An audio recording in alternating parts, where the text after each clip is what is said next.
historia no contada. Programa de investigación y divulgación histórica. Investigaciones realizadas con pruebas documentales, testificables y monumentales. La historia que no está escrita en los libros oficiales. La historia no contada. Bienvenidos. Amigos, amigas, gracias por el favor de su atención en una emisión más de su programa La Historia No Contada. Y continuamos con esta serie de programas especiales, ahora en el 175 aniversario de los hechos de la guerra de Estados Unidos contra México. Repito, es un error decir México contra Estados Unidos. Sí, México se defiende conforme a todas sus posibilidades, pero quien realmente va a, a invadir México en su concepto expansionista de su destino manifiesto de América para los americanos, pues estos sí se la tomaron muy en serio y obviamente van a ser América para los norteamericanos, y México, teniendo un territorio en aquel entonces de 4,000 kilómetros hacia arriba de su frontera, cuando todavía estaba, bueno, pues al final de esta guerra del 46 al 48 va a terminar al revés. Estados Unidos con esos 4,000 kilómetros de superficie, más que México queda con 2,000 y fracción. Entonces la comparativa se fue al doble, y obviamente los que vinieron aquí, todos los generales norteamericanos, sobre todo uno de ellos, en sus memorias, en su libro que recientemente se reeditó, el general Ulises Grant dice en sus memorias que la guerra de Estados Unidos contra México fue la guerra más, no utiliza el término desgraciado como yo lo he leído aquí porque son transcripciones de un general que fue general secretario y que de alguna manera las he podido conseguir y se las comparto. Bueno, pero sí dice que es una situación muy alevosa, que fue una guerra muy alevosa, que fue algo que obviamente ni el Congreso de Estados Unidos después aprueba, o sea, nunca aprobó la invasión, y tampoco después aprobó, quedó satisfecha con todo lo que hubo en México. Entonces, como yo les decía, si ustedes llegan a tener o saben que algún antepasado de ustedes luchó en esta guerra, siéntanse orgullosos, porque aparte de que no había un buen armamento, no tenía México muy buen armamento, recuerden ustedes que los rifles de la independencia va a ser el rifle 1808 del rifle napoleónico, y va a ser también los que llegan a México con los realistas, cuando obviamente está invadido, ya Francia, Napoleón Bonaparte ha invadido España. Bueno, con esas gentes que venían de allá también se traían el rifle Brown Bless, el rifle británico, que para dar su certificado, su anuencia para usarse en las fuerzas inglesas. Bueno, pues las pruebas de armas se hacían en la Torre de Londres, y cuando se calaba el rifle se ponía, o cualquier tipo de arma que necesitaba ese sello que era la corona, que decía Crown.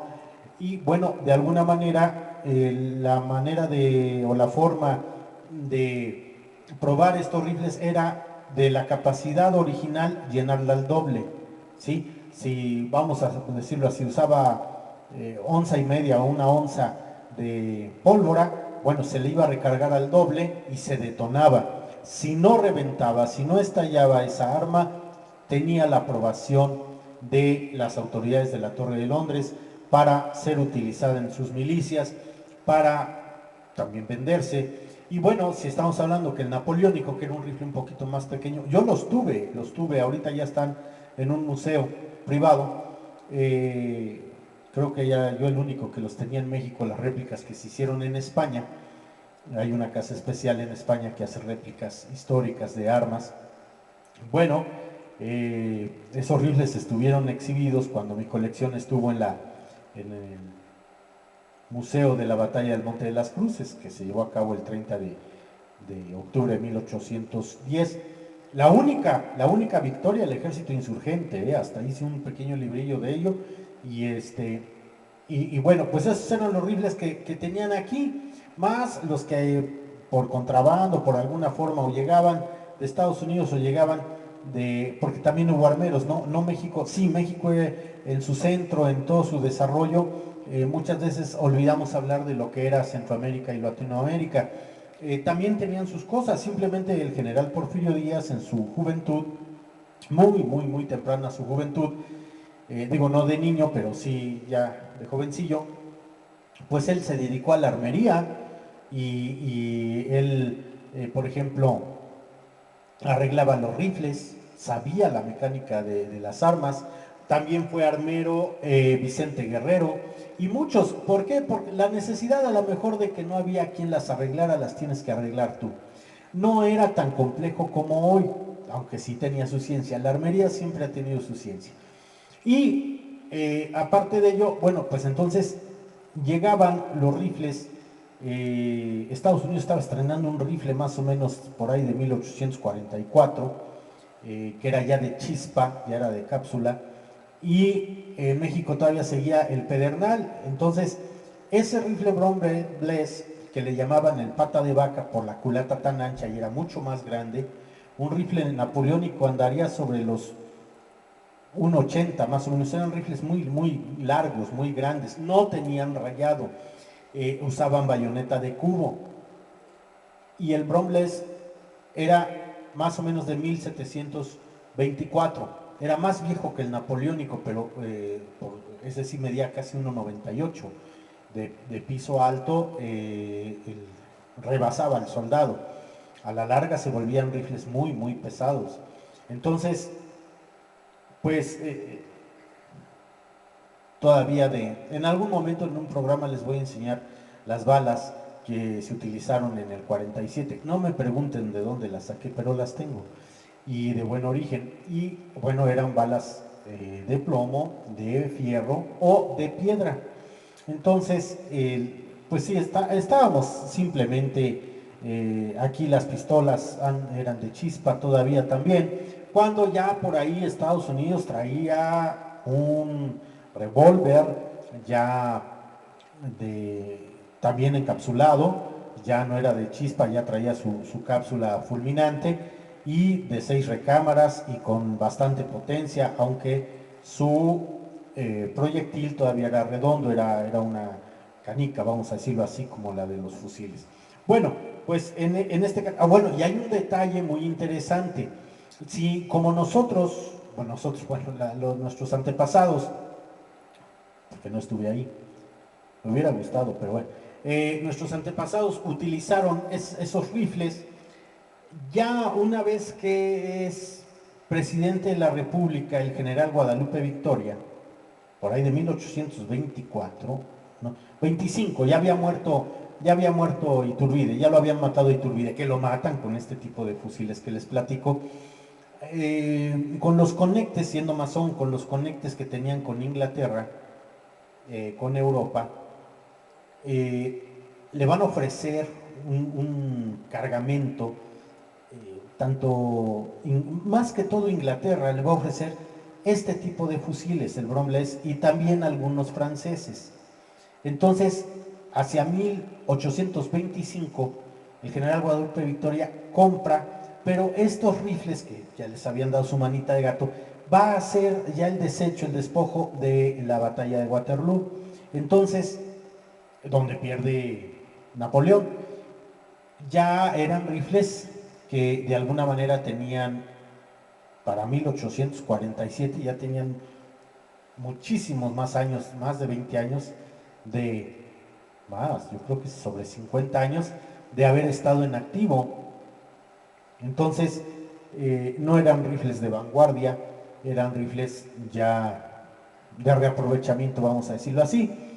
Muchos de estos rifles, cuando la batalla del 5 de mayo, cuando les explotan el polvorín días antes de la batalla, donde termina ahí el batallón Bravo y el batallón Independencia, los deshacen porque explota el polvorín y están ahí adentro, muchos de estos rifles se van a a terminar ahí, se van rifles históricos que se utilizaron, bueno, para el 62 pues sabían dónde habían estado, y que las familias muchas veces las habían conservado, que muchos habían sido soldados realistas, eran criollos o eran nacionales y simplemente, bueno, por herencia, por muchísimas cosas.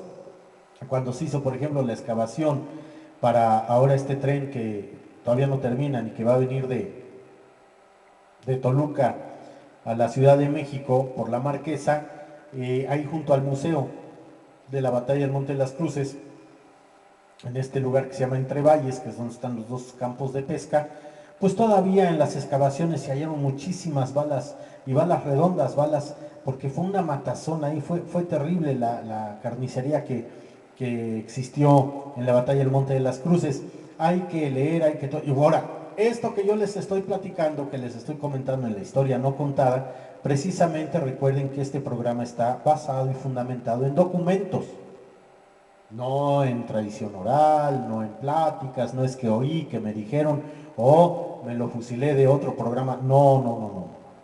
Hay una biblioteca bastante amplia, bastante especializada y seria, que está aquí en el programa, y precisamente sobre todo de hechos de guerra, sobre todo de, de motivos militares mexicanos, documentos. ¿Por qué? Bueno, porque aparte de asesorar en la Escuela Superior de Guerra, su servidor, a las tesis que van de grado, a los que se van a graduar de diplomados de Estado Mayor y rinden su formación, completan su formación con su tesis de grado para administración militar, bueno, pues obviamente tenemos que recurrir a fuentes fiables, y yo sí se los comento.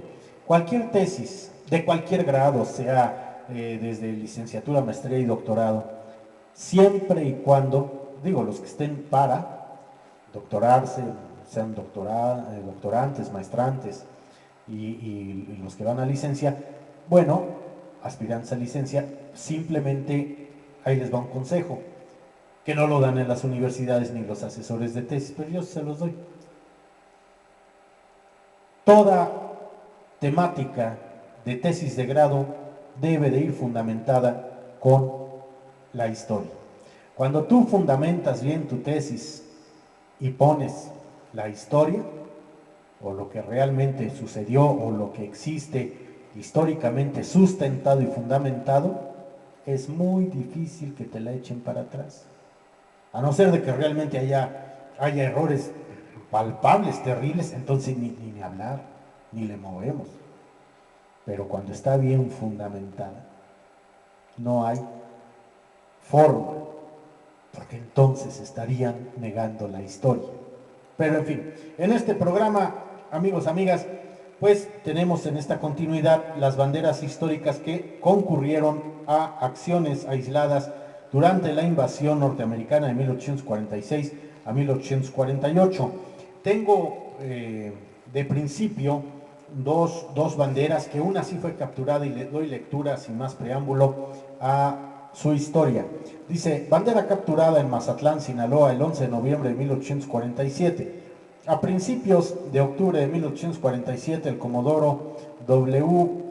Branford Shubrick comenzó a tomar disposiciones para apoderarse de los principales puertos mexicanos del Pacífico, teniendo como objetivo principal el puerto de Mazatlán, primordialmente para hacer efectivo el cobro de los impuestos que el gobierno norteamericano había decretado.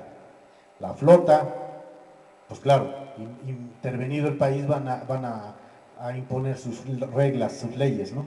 La flota que mandaba Shubrick estaba constituida por los buques Independencia, Congress y Zion, los cuales anclaron en la rada del puerto el 10 de noviembre en la tarde, intimidando al día siguiente la rendición del comandante mexicano Coronel Telles. Este hizo pedazos la comunicación del norteamericano y no quiso recibir a sus enviados. Enterró sus piezas de artillería y municiones, evacuó la ciudad y se retiró a Palos Prietos. A la 1 de la tarde del 11 desembarcaron los invasores y ocuparon la ciudad con arreglo a un convenio firmado con las autoridades civiles. El coronel Telles no dejó de hostilizar al enemigo hasta que se retiró al conocerse el armisticio entre los dos países. Pero este armisticio no lo lleva a cabo él, sino la autoridad civil. Y la bandera capturada a las autoridades civiles de Mazatlán, porque ellos pactan, les recogen la bandera como trofeo de guerra, bandera mexicana, el 11 de noviembre de 1847 por las fuerzas del comodoro Shubrick. Esta es una de las banderas que caen allá en Mazatlán. La otra bandera capturada es bandera capturada en San Antonio, Baja California, el 15 de marzo de 1848. Y dice así su historia: habiéndose posicionado los norteamericanos de la mayor parte de Baja California durante el mes de marzo, patrullas del teniente coronel norteamericano Belton, que había sido enviado a Baja California desde noviembre de 1847, así como del comodoro DuPont, recorrieron diversas comarcas de la Baja California y derrotaron a la guerrilla de Pineda en San Antonio y Todos los Santos. Estamos hablando de la Baja Sur, de Baja California Sur. Y esta bandera, bastante pues desgarrada, con faltantes en sus campos, sobre todo en el rojo, es la bandera mexicana capturada en Monterrey, California, el 7 de julio de 1846 por el capitán Williams Marvins. Y bueno, esta es otra de las banderas que aquí nos relatan. Y vamos a la bandera, que es muy hermosa, esta historia del batallón activo de Morelia, muy afectada por haber estado en batalla, pero al final es una bandera heroica. Y el batallón activo de Morelia, dice: este batallón tuvo como primera denominación el provincial de Valladolid, pasando el 7 de noviembre de 1821 al número sexto de infantería, habiendo sido disuelto en marzo de 1823, fue creado nuevamente el 22 de septiembre de ese mismo año con el nombre de Activo de Michoacán, pasando a ser el segundo batallón del séptimo regimiento en 1840. Se organizó como batallón activo de Morelia. Formó parte de la segunda brigada al mando del general graduado coronel Joaquín Morlet en la plaza de Matamoros. Antes de emprender la retirada, el ejército mexicano hacia Monterrey, Nuevo León, el 13 de mayo de 1846. En el rancho de la Nutria tuvo la misión de cubrir la retaguardia del ejército en retirada cuando los invasores norteamericanos la hostilizaban con su segundo regimiento de dragones, los que por estar a 100 kilómetros de sus líneas en Matamoros optaron por retirarse. El 9 de junio de 1846 el batallón ya solo tenía 105 hombres a las órdenes del teniente coronel Joaquín Orihuela. El 9 de septiembre de ese mismo año formó parte del cuerpo del ejército del norte al mando del general Pedro Ampudia en la plaza de Monterrey, estando encuadrado en la cuarta brigada de infantería al mando del coronel Nicolás Mendoza, con sus 105 hombres a las órdenes del citado teniente coronel Orihuela. Le tocó cubrir el sector sur en los atrincheramientos del recinto interior. En la batalla de la Angostura formó parte de la primera brigada de infantería en la organización defensiva contra los norteamericanos en la Ciudad de México. Estuvo junto con el cuerpo de inválidos en la brigada que estaba a las órdenes del general Mariano Martínez. El 13 de septiembre de 1847 formó parte de la reserva a las órdenes del general Manuel María Lombardini.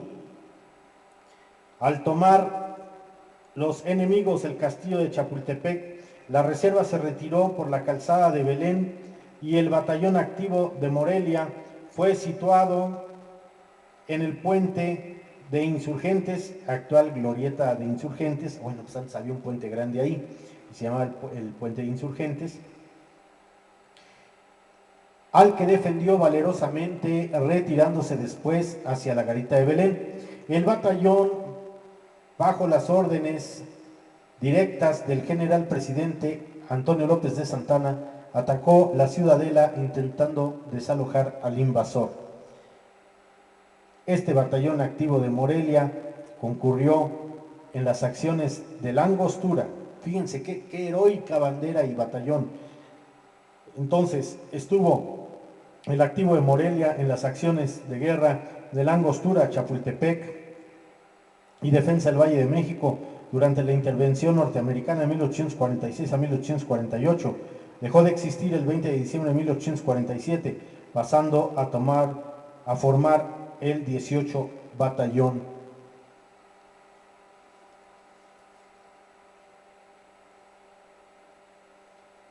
Y respecto al último parágrafo, dice aquí que estaba bajo las órdenes de Santana el batallón del activo de Morelia, y dice, tratando de desalojar de la ciudadela al invasor, no lográndolo, no obstante el arrojo con que actuaron las fuerzas mexicanas, todavía le tocó defender la garita de San Cosme.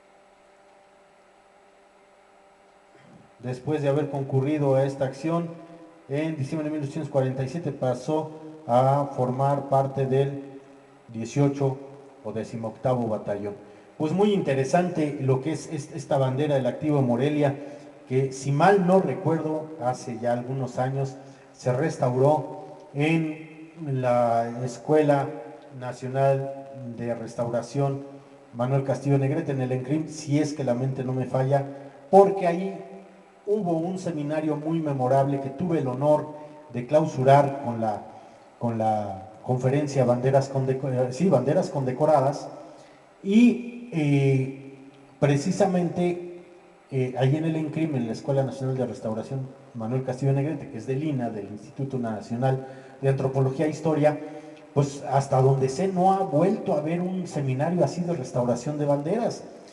Obviamente estaban todos los estudiantes del ENCRIM, obviamente había también acceso a público, y la maestra Lorena Román es la titular de ello, y en ese momento fui invitado a esta clausura, que fue un tema muy interesante, ya que había gente muy interesada de gobernación, y porque recuerden que los símbolos patrios, bandera, escudo, himno, su ley, está bajo resguardo de la Secretaría de Gobernación, y son los que sancionan si te equivocas en el himno, son los que sancionan si hay alguna falta a la imagen de la bandera o del escudo nacional, si hay alguna transformación indebida, que no sé si sancionaron a Fox por haber mochado el águila, pero ya saben cómo se las manejan aquí. Pero bueno, había gente de Marina, del Museo Naval, que estuvo, un hermoso museo que estuvo en el 4º piso del Palacio de Correos, ahí en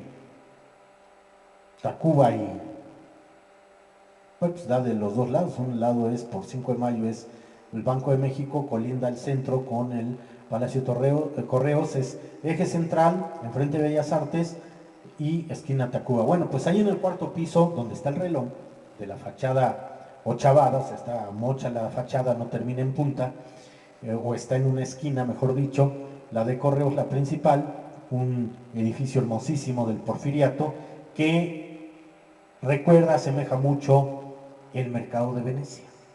Muy bonito, estilo, sí, no me atrevo a decir goticoide ni gótico, pero por ahí va, tiene un estilo especial. Bueno, amigos, continuamos con ello, que voy a hablar de la bandera del batallón activo de San Blas, es Batallón Activo Guardacosta de San Blas. En 1823 se ordenó la creación de los batallones guardacostas, sin embargo, hasta 1825, por problemas económicos, que este batallón se pudo organizar y pasar su revista de entrada en la ciudad de Tepic, Nayarit, teniendo como su primer comandante al teniente coronel de infantería Francisco Novoa Palacios y como primer ayudante al capitán de granaderos Francisco Revilla. Tomó parte de las unidades que apoyaron al plan de Jalapa, por el cual cayó el presidente Vicente Guerrero a finales de 1829 y principios de 1830. Su bautizo de fuego lo tuvo en la defensa de las lomas de Santa María, cerca de la antigua Valladolid, hoy Morelia. En 1845 concurrió a la campaña de Texas, encuadrada en la tercera división, a la que más tarde se le denominó División de Reserva. En 1846 formó parte de la guarnición de la Ciudad de México y al poco tiempo dejó de existir con ese nombre, tomando el del Tercer Regimiento de Infantería Permanente. Con esa denominación asistió a las batallas de Monterrey, Angostura, Cerro Gordo, distinguiéndose en todas por su valor. En mayo de 1847, los componentes del batallón de la Guardia Nacional de Tepic, que se estaba organizando en Guadalajara, Jalisco, para cooperar a la defensa nacional y combatir al invasor, le pidieron al Supremo Gobierno que se les designara nuevamente como Batallón Activo Guardacosta de San Blas, lo que les fue concedido el 1 de julio de 1847. Fue designado como su comandante el teniente coronel de infantería Felipe Santiago Xicoténcatl. El batallón fue adscrito a la brigada del general Joaquín Rangel. Su primera acción contra los norteamericanos se realizó el 12 de septiembre de 1847, cuando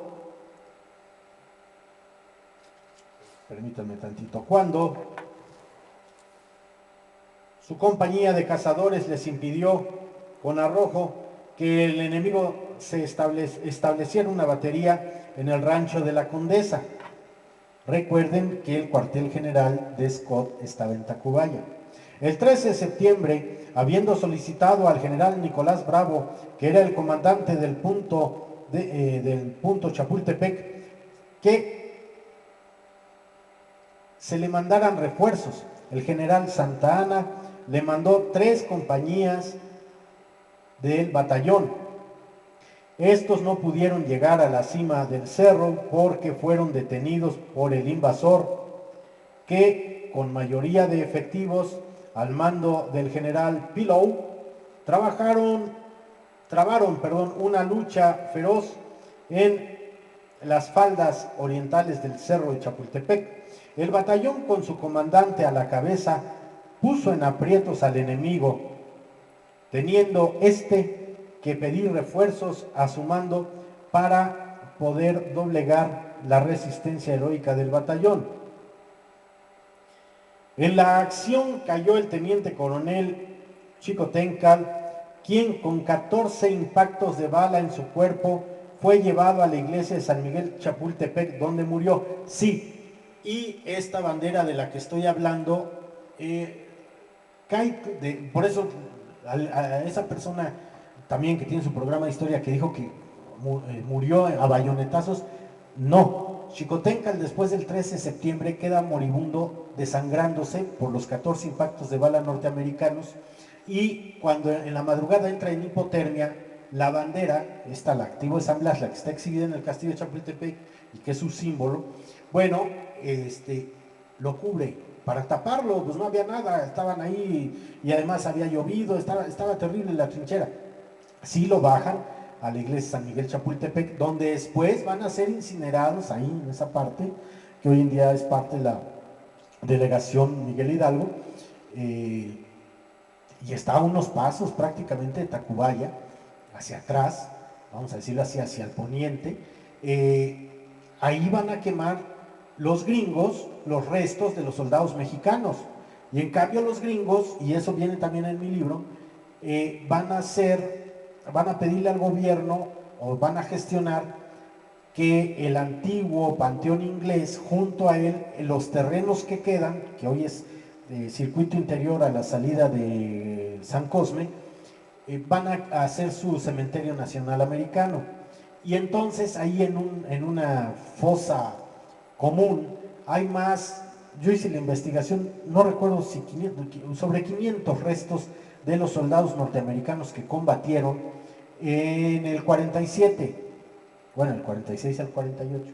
Pero recuerden que el año más álgido de intervención, ya cuando toman las ciudades, en el 47.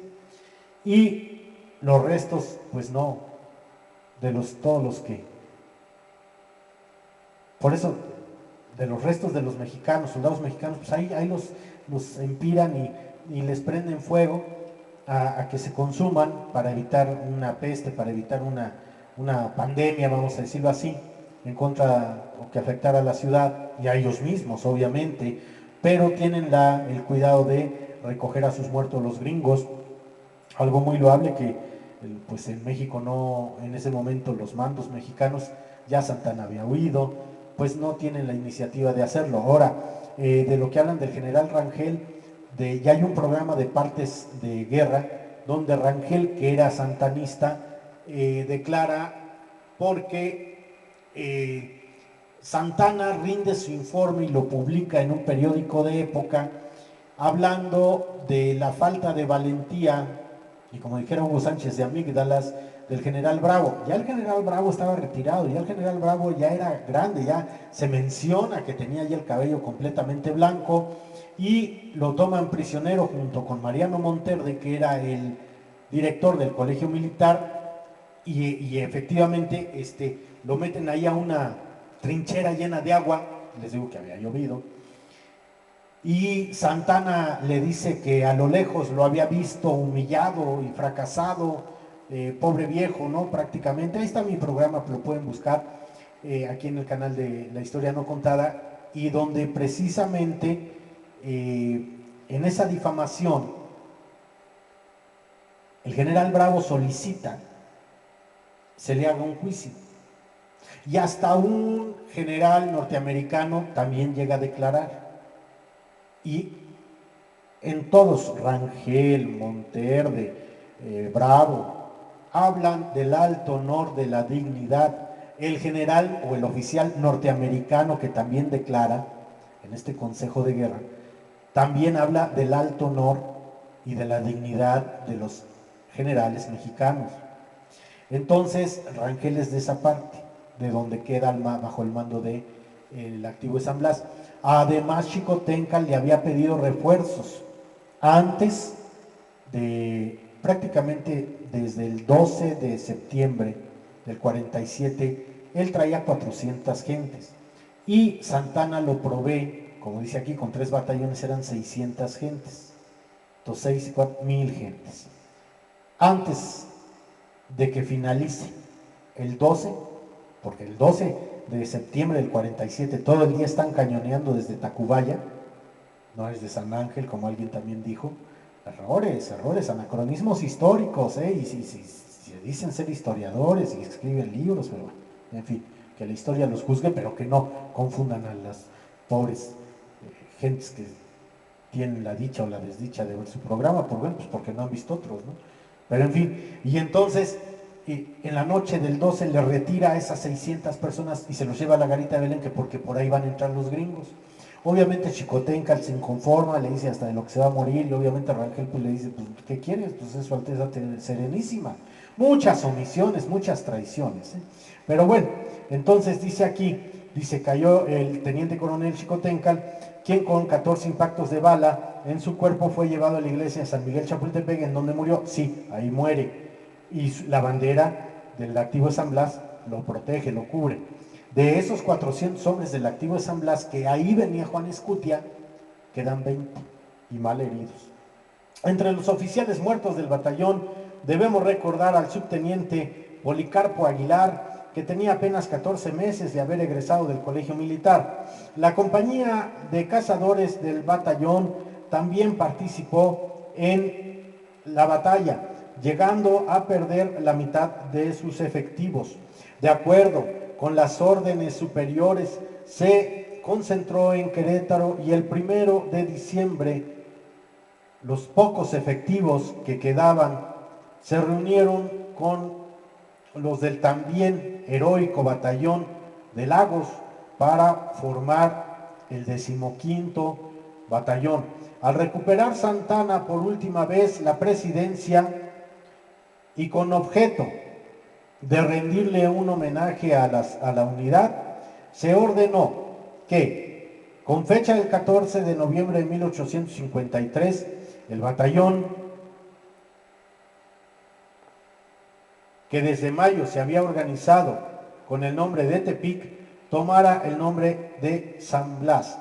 La bandera del batallón, después de haber servido como sudario a su comandante Xicoténcatl, fue entregada en forma anónima al Museo Nacional de Artillería y de este pasó al de Arqueología e Historia. Por orden del presidente Venustiano Carranza, sirvió de insignia al Colegio Militar de Popotla cuando este fue reinaugurado el 5 de febrero de 1920, siendo recibida por el entonces subteniente de alumnos Miguel Ángel Sánchez Lamego. A los pocos días, el Colegio Militar escoltaba al presidente Carranza hacia Veracruz. En la actualidad, la insignia es la insignia del Museo Nacional de Historia Castillo de Chapultepec.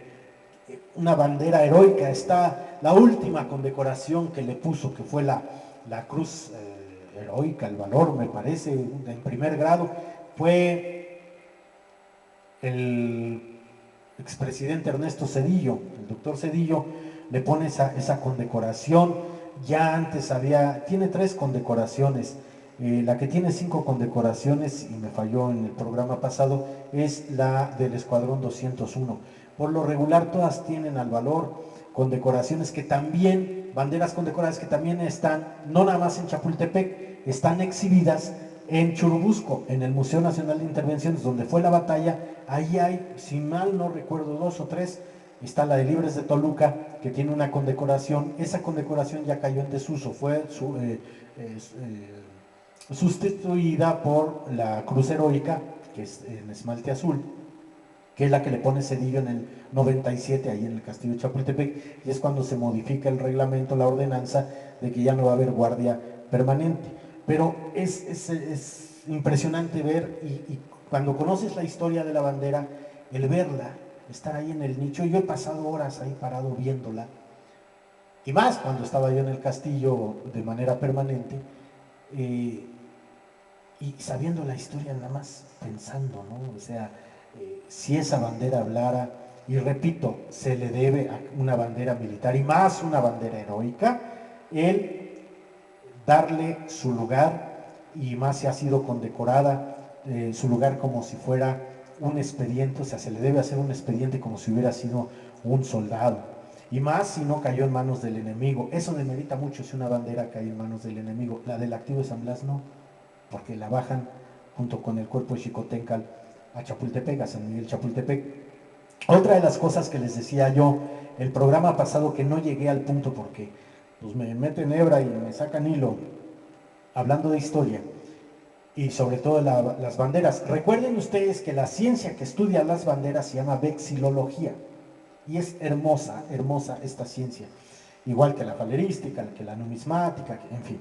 Bueno, hoy en día, y dice el ceremonial de bandera, dice: la bandera mexicana no se debe de inclinar solo ante el comandante supremo de las Fuerzas Armadas, ante el presidente. Por eso se baja la bandera en el saludo, y en su desarrollo, cuando hace su paseo, vamos a decirlo así, o sale, o es de descubierta, porque hay unas que vienen cerradas, ¿verdad? Entonces, con descubierta de bandera, que también es una ceremonia muy bonita, hasta con el pulgar, cómo se tiene que lanzar hacia arriba después que ha sido destapada de su funda, retirada su funda de la muara, una ceremonia muy bonita que yo llegué a hacer en las secundarias, en algunas donde me estuvieron a mi cargo las ceremonias, y hasta las jefas de enseñanza decían, yo nunca en tantos años que tengo en SEP lo había visto.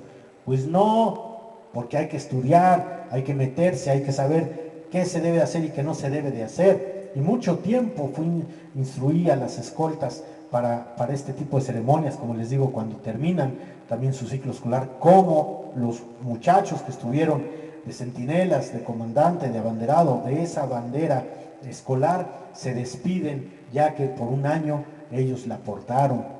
Es hermoso, pero desgraciadamente se ha perdido. Y cuando promueves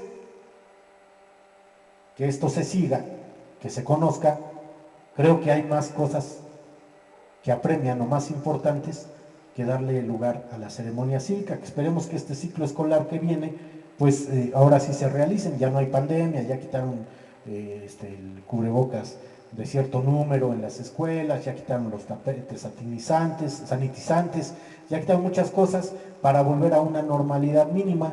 Pues ojalá vuelvan también las ceremonias. Bueno, y entonces, ahí voy, algo que vi en Palacio Nacional, algo que vi en la Catedral de México y algo que vi en la Basílica de Guadalupe cuando el 15 o 16 de septiembre le rinden honores a la bandera, porque antes de tener religión tienes patria, eso sépanlo, sépanlo. Y también aquellas personitas que son de otra religión, que no cantan el himno ni saludan a la bandera, seas de la religión que seas, si tienes acta de nacimiento de México, si eres mexicano, te voy a decir una cosa, y alguna vez lo dije, y porque la mamá de un muchacho cuando estuve frente a grupo me decía, ¿es usted el maestro? Sí, yo. Nada más le aviso que mi hijo no va a saludar ni va a cantar el himno, porque somos de otra religión. Y lo disculpe, señora, ¿tiene usted es un mexicano, tiene un acta de nacimiento? Sí. Pues señora, discúlpeme que le diga que antes de tener religión tienes patria. Entonces, no me des explicación que para mí es absurda. Respeto la libertad de creencias, respeto, crean o no crean, pero la bandera es algo más allá que se puede tornar en una religión, ¿verdad? El amor a la patria, pero va más allá de un culto y repito, repito cuál es mi fundamento, que antes de tener creencias, de tener religión, tienes patria, porque aquí naciste.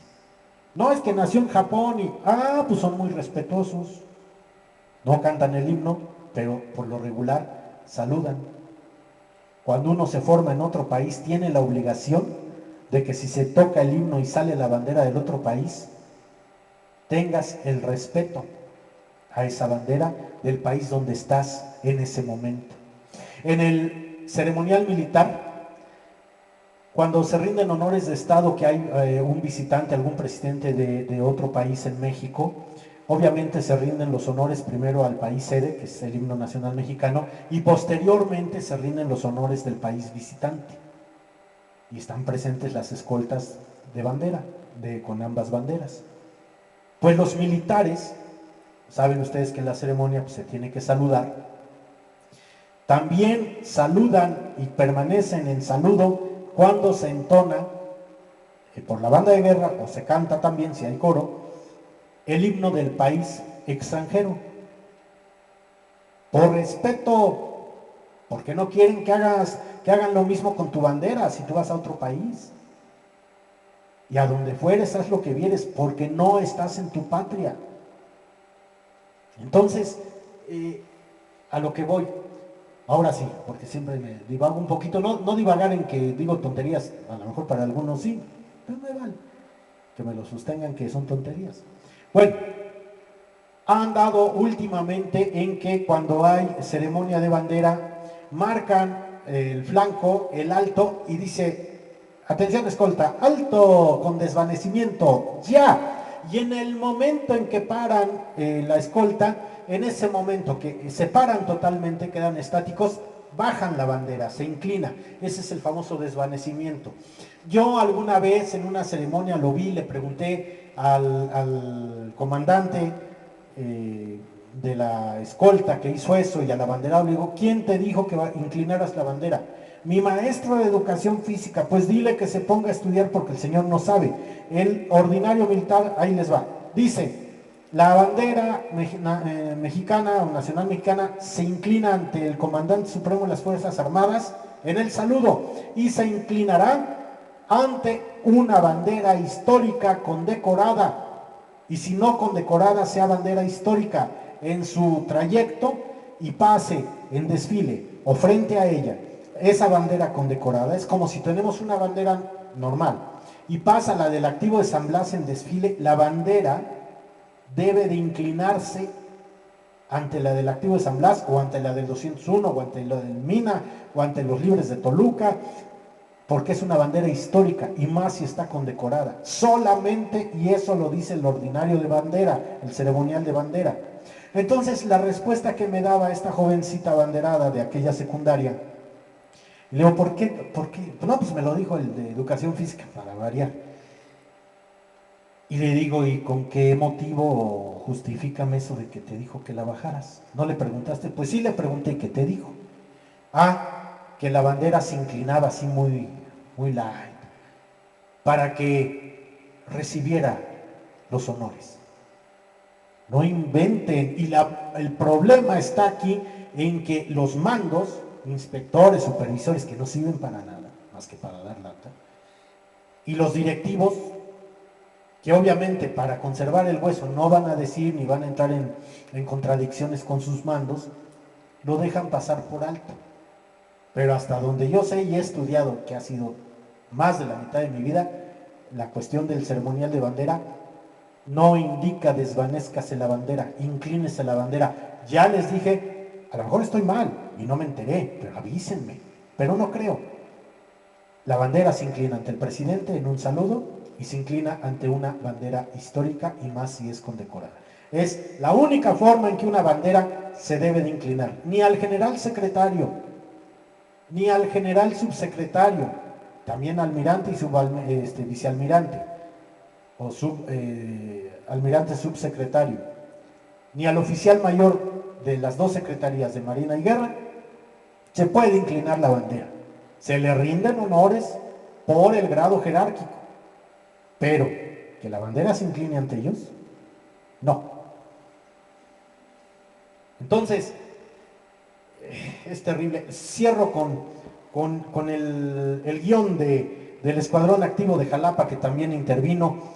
Dice aquí: fue creado por decreto el 15 de octubre de 1841 por la orden del 31 de agosto de 1847, y por la orden del 31 de agosto de 1847 tomó parte del regimiento ligero de Veracruz, concurrió a la defensa del puerto de Veracruz contra el invasor norteamericano del 9 al 26 de marzo de 1847. El guión de caballería capturado al Escuadrón Activo de Jalapa por la Fuerza Naval del Escuadrón al mando del Comodoro Matthew Calabratan Perry en la toma de Veracruz el 29 de marzo de 1847. De verdad, banderas, guiones históricos, y que esto es para que vean que una bandera, y la justificación del por qué había guardia ahí en el castillo de Chapultepec, pues porque simplemente, como están las demás banderas y como está la bandera del Activo San Blas, son banderas históricas y banderas que han vivido lo que a lo mejor algunos que amamos a México y la historia y las banderas mexicanas, bueno, pues hubiéramos querido vivir, estar ahí.